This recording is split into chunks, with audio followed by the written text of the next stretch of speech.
What's up guys, Ivan Carranza here, and today I want to talk about different approaches on how to set up your practice routine. And I know we all have different schedules, different things we have to do daily, different responsibilities, so the time available for each person is going to vary quite considerably. So the key thing is finding what works for your particular situation. And I believe there are two main approaches, and I'm gonna go into detail into each one of them and then tell my experience about them. So I believe the first option is to really schedule and structure everything on the time you have available in the following way. For example, let's say you have an hour to practice, so you would schedule or structure your practice routine the following way. You would do, for example, 5 minutes of warm-up, then 10 minutes of scales, then 10 minutes of arpeggios, 10 minutes of side reading, and so on, right? So you give a limited time for each one of those exercises. And the advantage is that you're covering a lot of ground, right? You're covering a lot of different subjects within the time that you have available to practice. And I call that, giving it a lot of width, because you're covering a lot of different subjects.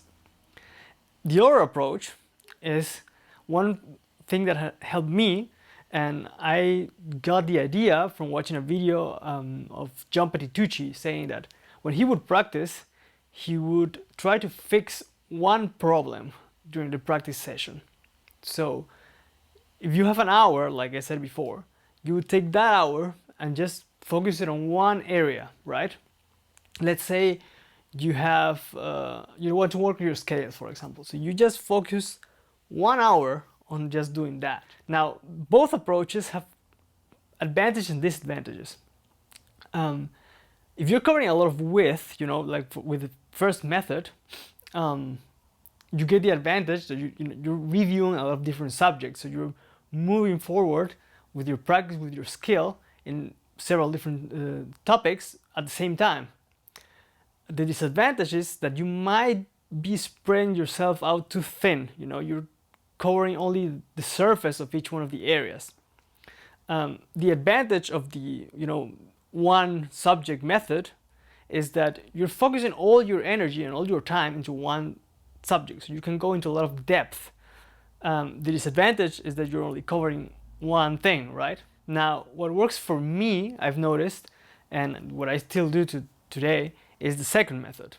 And since when I picked up the bass, I used to do the first one, so I would really keep a tight schedule and a structure. I would keep a practice log, which is awesome. It's a great thing to do. I would give myself this amount of time to warm up, this amount of time to practice in scales and that. And I was covering a lot of ground, I was covering a lot of width. But I felt that I wasn't covering as much depth on each subject as I would have liked.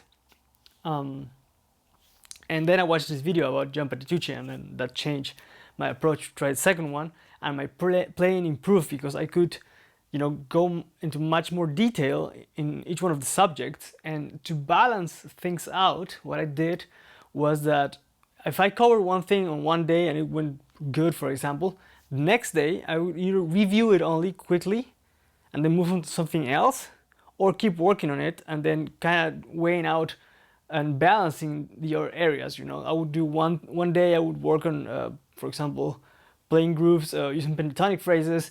The next day I would work on my side reading a bit, and then the next day something else, right? And that gave me also more freedom, and I wasn't under the stress that I only had, for example, 10 minutes to work on my scales, right? So I could just practice a bit more relaxed. Now, I know we all learn differently, so what might work for me might not work for you. So that's why I said you have to find the right thing for you, for your particular situation. But if you feel like you're stuck, or you're in a rut and you don't know what to practice, for example, which happens, maybe instead of doing the first method, try going to the second one. Or if you always have done the second method, you can try giving your practice scale a little more structure so you get to cover more topics. I hope you guys find this helpful. Let me know what you think in the comments and also how you structure your practice routine and what you're working on at the moment. And I'll catch you guys on the next one. Thank you for watching. Take care.